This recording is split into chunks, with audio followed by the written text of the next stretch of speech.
Bismillahirrahmanirrahim.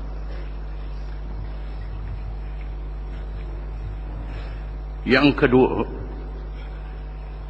daripada hakikat mentauhidkan Allah, mengesahkan Allah Subhanahu wa taala,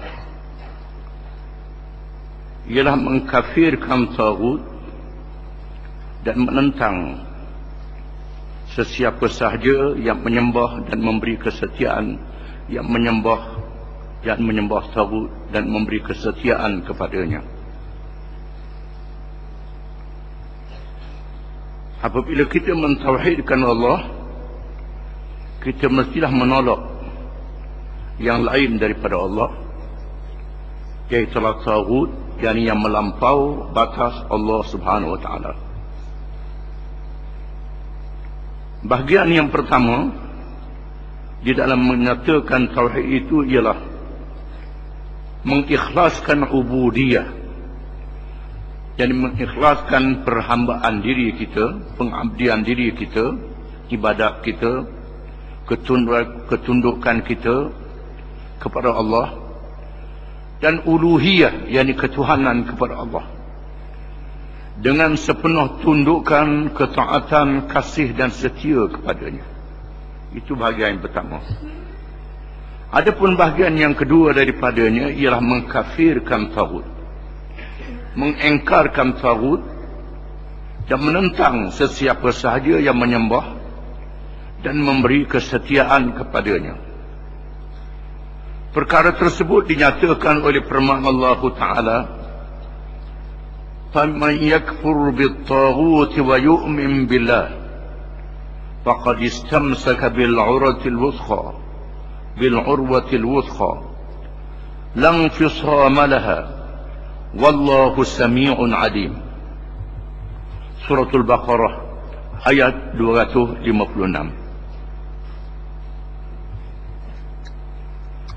Artinya, barang siapa yang mengkafirkan taghut dan beriman kepada Allah, maka sesungguhnya ia telah berpegang kepada simpulan tali, yakni agama yang amat teguh, yang tidak akan putus, dan Allah maha mendengar lagi maha mengetahui. Maknanya, barang siapa yang menolak taghut, kufur makna engkar, menolak itu makna kufur, dan beriman kepada Allah, percaya kepada Allah, maka dia berpegang dengan simpulan tali yang teguh, yang tidak akan rombok sekali-kali. Untuk meneguhkan pegangan kita kepada tali, mesti ada simpul hujungnya. Sama ada tali timba, tali sauh, tali ikat binatang dan seumpamanya, mestilah disimpul.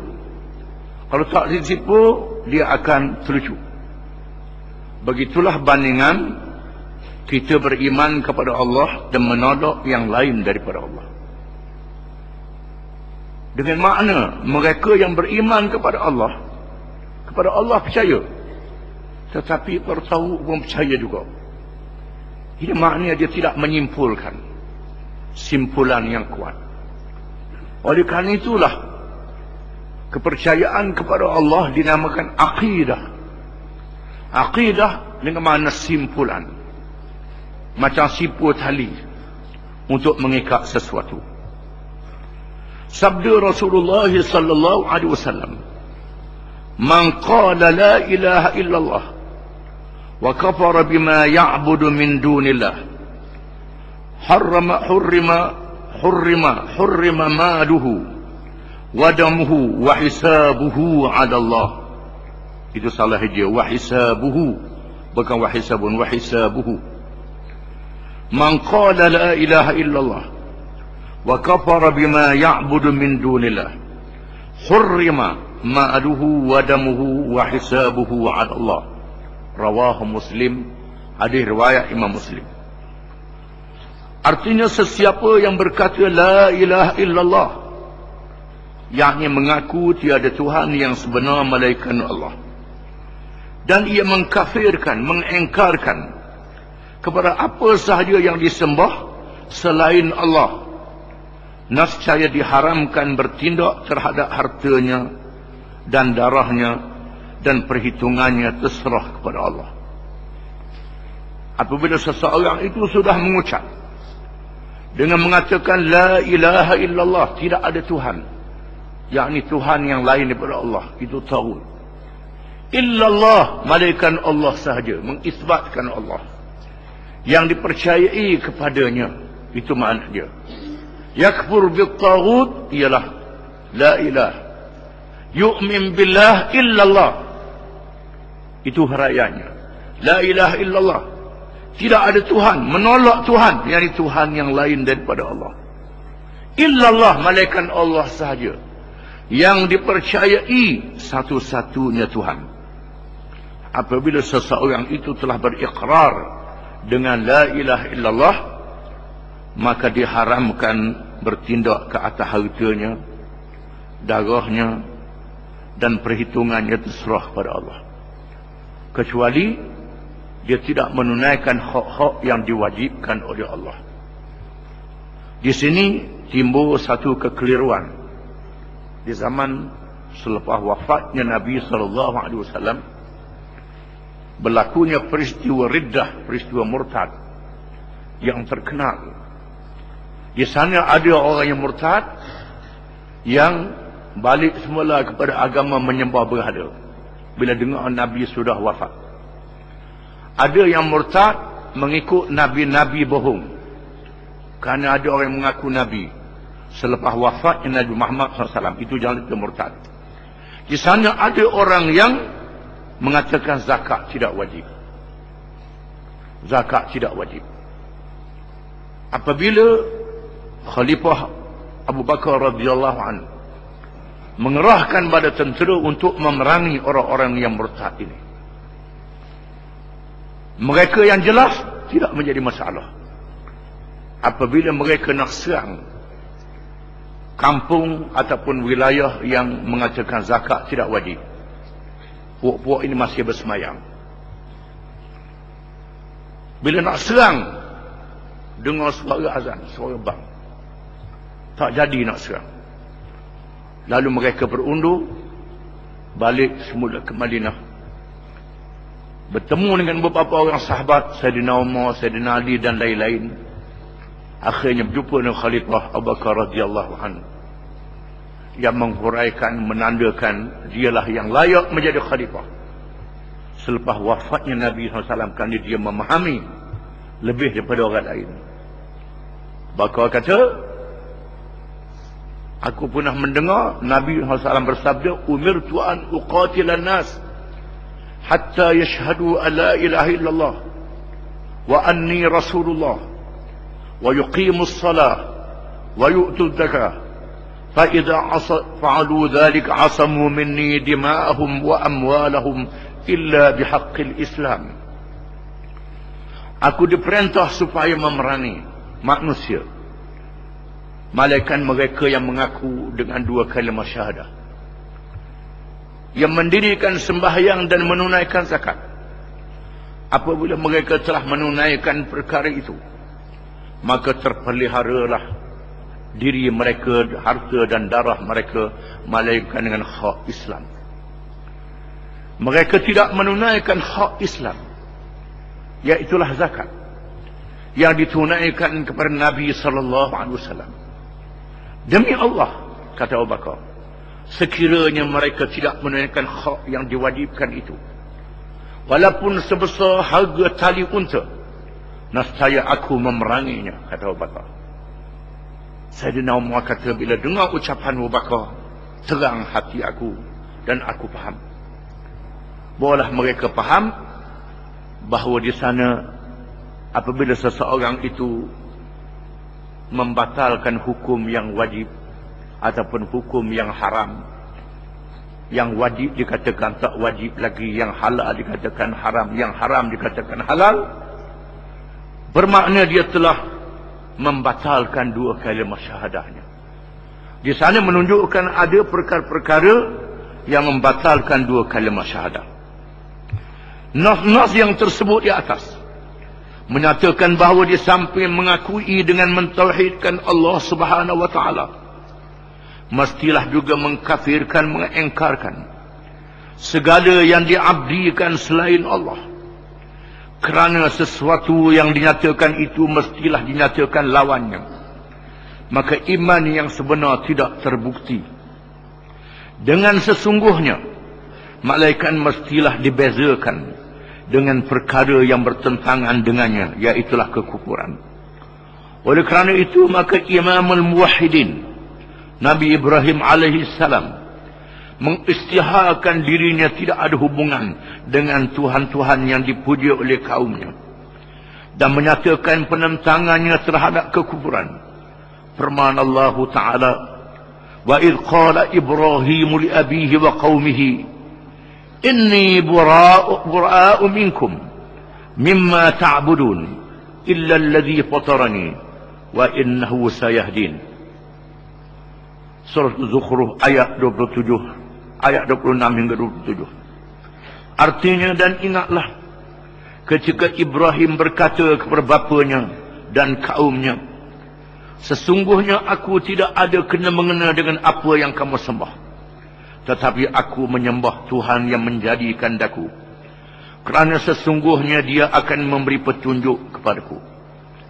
Di sini menunjukkan bahawa Nabi Ibrahim alaihissalam bukan sahaja mengingkarkan orang yang mengingkarkan Tuhan-Tuhan yang lain daripada Allah, dalam masa yang sama mengingkarkan sesiapa sahaja yang bertuhan kepada yang lain daripada Allah, walaupun orang itu adalah ayahnya dan kaum bangsanya sendiri. Jangan dua main Melayu Arab, Melayu Arab. Arab pun kalau syirik ditolak, Melayu pun kalau syirik ditolak. Firman Allah Ta'ala, qad kanat lakum uswatun hasanatun fi Ibrahim walladhina ma'ahu idh qalu liqaumihim inna bura'a'u minkum wa mimma ta'buduna min dunillah kafarna bikum wa bada bainana wa bainakumul adawatu wal baghdha abadan hatta tu'minu billahi wahdah.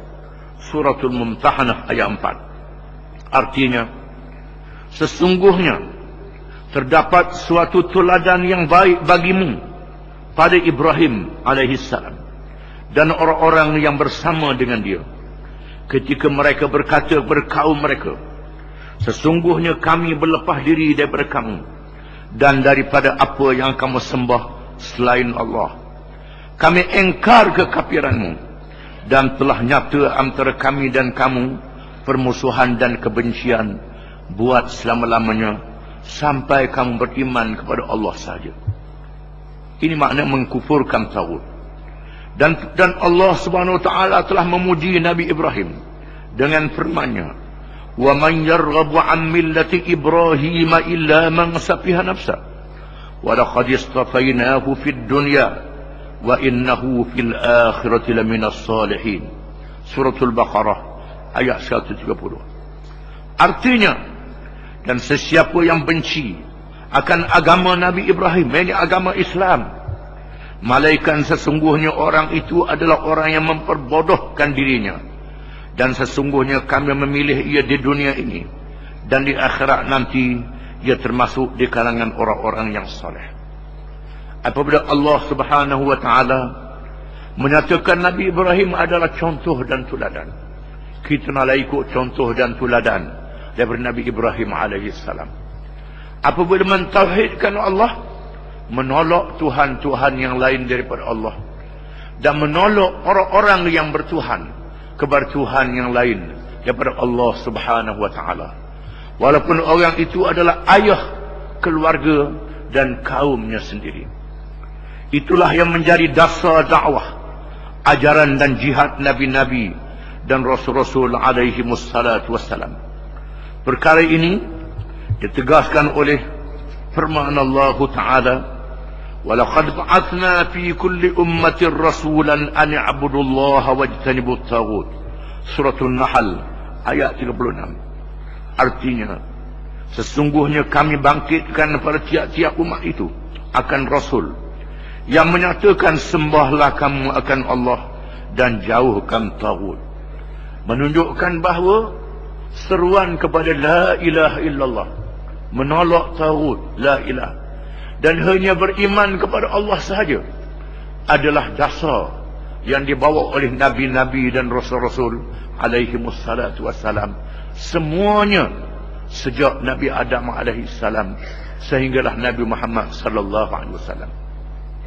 Menolak taghut, setiap yang melampaui batas Allah Subhanahu wa taala, sama ada pada zatnya, pada sifatnya, pada hukum syariatnya, dan pada segala perkara yang menjadi milik Allah Subhanahu wa taala. Di mana nabi-nabi dan rasul-rasul bukan sahaja menentang Tuhan-Tuhan yang disembah yang lain daripada Allah, maka nabi-nabi dan rasul-rasul juga menentang kerajaan-kerajaan, raja-raja dan pemimpin-pemimpin yang beriman kepada peraturan syariat dan cara hidup yang lain daripada yang ditetapkan oleh Allah Subhanahu wa taala. Di sinilah Nabi Ibrahim berdepan dengan Namrud yang memerintah negeri Iraq, negeri Parsi, negeri Turki dan negeri Syria di masa itu, yang dikenali dengan kerajaan Babylon. Ibrahim menentang Namrud. Bukan saja Namrud menyembah berhala, dalam masa yang sama berkuasa mengadakan peraturan-peraturan sendiri dalam perkara yang tidak diizin oleh Allah Subhanahu wa taala. Dan itulah juga perjuangan Nabi Musa alaihi salam, perjuangan Nabi kita Muhammad sallallahu alaihi wasallam. Bukan sahaja berlawan dengan Abu Jahal di Mekah, dalam masa yang sama kaum Yahudi dan Kristian, dalam masa yang sama Parsi dan Rom, kuasa-kuasa besar dunia yang bertuhan kepada yang lain daripada Allah dan memakai hukum syariat yang lain daripada Allah Subhanahu wa taala. Orang tanya, apa kaitan hukum syariat undang-undang dengan beriman kepada Allah?